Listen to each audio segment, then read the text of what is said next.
ഇപ്പോൾ ഉണ്ണികൃഷ്ണൻ പോറ്റി മാധ്യമങ്ങളോട് പ്രതികരിക്കുകയായിരുന്നു. താൻ ഒരു തെറ്റും ചെയ്തിട്ടില്ല, എല്ലാ കാര്യങ്ങളും എന്ത് ചെയ്തു, എങ്ങനെ ചെയ്തു, എന്താണ് സംഭവിച്ചത് എന്നുള്ള കാര്യങ്ങൾ കൃത്യമായി താൻ കോടതിയിൽ ബോധിപ്പിക്കും. എന്തായാലും ശനിയാഴ്ച അന്വേഷണ സംഘത്തിന് മുന്നിൽ ഹാജരാകും. വിളിപ്പിച്ചിട്ടുണ്ടെങ്കിൽ ഹാജരാകണമല്ലോ എന്നതാണ് ഉണ്ണികൃഷ്ണൻ പോറ്റിയുടെ മറുപടി. എന്തായാലും ശനിയാഴ്ച ചോദ്യം ചെയ്യലിന് ഹാജരാകുമെന്നാണ് ഉണ്ണികൃഷ്ണൻ പോറ്റി ഇപ്പോൾ മാധ്യമങ്ങളോട് പറഞ്ഞിരിക്കുന്നത്. താൻ തെറ്റൊന്നും ചെയ്തിട്ടില്ല, തന്നെ വെറുതെ വിടൂ, ഈ മാധ്യമങ്ങൾ ഇപ്പോൾ ചോദ്യങ്ങളൊന്നും ചോദിക്കേണ്ട, അത്തരത്തിലുള്ള പ്രതികരണങ്ങളൊക്കെ ഇപ്പോൾ കോടതിയിൽ ബോധിപ്പിക്കാം, കോടതിയിൽ ഇക്കാര്യങ്ങളെല്ലാം പറയും എന്നുള്ള കാര്യം കൂടിയാണ് ഉണ്ണികൃഷ്ണൻ പോറ്റി ഇപ്പോൾ മാധ്യമങ്ങളോട് പറയുന്നത്. ശനിയാഴ്ച എന്തായാലും ചോദ്യം ചെയ്യലിന് ഹാജരാകും. സാന്ത്വനയുണ്ട് വിശദാംശങ്ങളുമായി. സാന്ത്വന, ഇപ്പോൾ മാധ്യമങ്ങളോടൊന്നും തന്നെ പ്രതികരിക്കാനില്ല, പറയാനുള്ള എല്ലാ കാര്യങ്ങളും താൻ കോടതിയിൽ പറയും എന്നുള്ള കാര്യമാണല്ലേ ഉണ്ണികൃഷ്ണൻ പോറ്റി ആവർത്തിക്കുന്നത്? അതെ ആര്യ, അത് തന്നെയാണ് ഇപ്പോൾ ഉണ്ണികൃഷ്ണൻ പോറ്റി പ്രതികരിച്ചിരിക്കുന്നത്. 1:15 അദ്ദേഹം ഈ വീട്ടിലേക്ക് എത്തിയത്. അതിനുശേഷം 2-3 തവണ നമ്മൾ പ്രതികരണത്തിന് ശ്രമിച്ചിരുന്നെങ്കിലും അദ്ദേഹം പ്രതികരിക്കാൻ തയ്യാറായിരുന്നില്ല. പക്ഷേ ഇപ്പോൾ ഈ ഗേറ്റിന്റെ ഭാഗത്തേക്ക് വന്ന് അദ്ദേഹം പ്രതികരിച്ചിരിക്കുകയാണ്.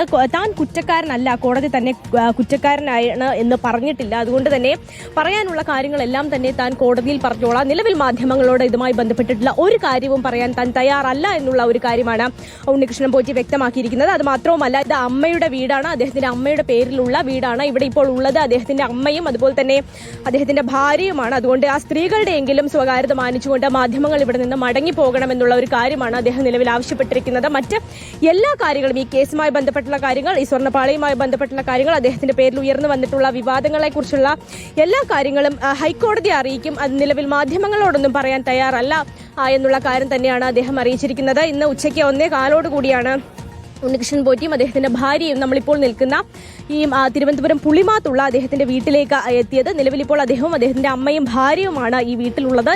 നേരത്തെ ഒന്നും തന്നെ അദ്ദേഹം മാധ്യമങ്ങളോട് പ്രതികരിക്കാൻ തയ്യാറായിരുന്നില്ല. നമ്മൾ പലവട്ടം ആവശ്യപ്പെട്ടിട്ടും അദ്ദേഹം പ്രതികരിക്കാൻ തയ്യാറായിരുന്നില്ല. വീടിന്റെ ഡോറുകളൊക്കെ വന്ന സമയത്ത് തുറന്നു കിടക്കുകയായിരുന്നെങ്കിലും പിന്നീട് നമ്മൾ പ്രതികരണത്തിന് ശ്രമിച്ചപ്പോഴൊക്കെ ആ ഡോറൊക്കെ അടച്ച് അകത്തേക്ക് പോകുന്ന ഒരു സാഹചര്യമായിരുന്നു ഉണ്ടായിരുന്നത്. പിന്നീട് ഇപ്പോഴാണ് പെട്ടെന്ന് ഇറങ്ങി വന്നിട്ട് ഇതുപോലെ സ്വകാര്യതയെ മാനിച്ചുകൊണ്ട് മാധ്യമങ്ങൾ മടങ്ങി പോകണം എന്നുള്ള ഒരു ആവശ്യം അദ്ദേഹം പറഞ്ഞിരിക്കുന്നത്. മറ്റെല്ലാ കാര്യങ്ങളും പിന്നീട് കോടതിയെ അറിയിക്കാമെന്നുള്ള കാര്യമാണ് പറഞ്ഞിരിക്കുന്നത്. നമ്മൾ ശനിയാഴ്ച ഇപ്പോൾ വിജിലൻസ് അദ്ദേഹത്തെ ചോദ്യം ചെയ്യാൻ വിളിച്ചിട്ടുണ്ട് എന്നുള്ള ഒരു കാര്യം അദ്ദേഹത്തോട് ചോദിക്കുകയുണ്ടായി. അദ്ദേഹം വിജിലൻസ് മുന്നിൽ ഹാജരാകുമോ എന്നുള്ള ഒരു ചോദ്യം ഉയർത്തിയപ്പോൾ അക്കാര്യത്തെക്കുറിച്ചൊന്നും പറയാൻ സാധിക്കില്ല, നോട്ടീസ് കിട്ടിയിട്ടുണ്ടോ ഇല്ലയോ എന്നും നിലവിൽ പറയാൻ കഴിയില്ല, അത് അങ്ങനെ മാധ്യമങ്ങളോട് പറയേണ്ട ഒരു കാര്യമല്ല, വിളിപ്പിച്ചിട്ടുണ്ടെങ്കിൽ പോകുമെന്നുള്ള ഒരു കാര്യം കൂടി അദ്ദേഹം ഇപ്പോൾ പറഞ്ഞു വെക്കുന്നുണ്ട്. അപ്പോൾ എന്തായാലും മറ്റൊരു പ്രതികരണത്തിന് ഇനിയിപ്പോൾ അദ്ദേഹം നിൽക്കുമെന്ന് കരുതുന്നില്ല. അദ്ദേഹം വീടിനകത്തേക്ക് കയറി പോകുകയും ചെയ്തിട്ടുണ്ട്. ഇപ്പോൾ നിലവിൽ മാധ്യമങ്ങളോട് സ്വകാര്യത മാനിച്ച് അദ്ദേഹത്തിന്റെ വീടിന്റെ മുന്നിൽ നിന്ന് പോകണമെന്നുള്ള ഒരു കാര്യം പറഞ്ഞുകൊണ്ടാണ് അദ്ദേഹം അകത്തേക്ക് പോയത്. ആര്യ, ഓക്കെ, സാന്ത്വനയാണ് വിശദാംശങ്ങൾ നൽകിയത്. മാധ്യമങ്ങളോടൊന്നും പ്രതികരിക്കാൻ തയ്യാറല്ല, കോടതിയിൽ ഇക്കാര്യങ്ങളെല്ലാം ബോധ്യപ്പെടുത്തും എന്നുള്ള കാര്യം തന്നെയാണ് ഉണ്ണികൃഷ്ണൻ പോറ്റി വ്യക്തമാകുന്നത്.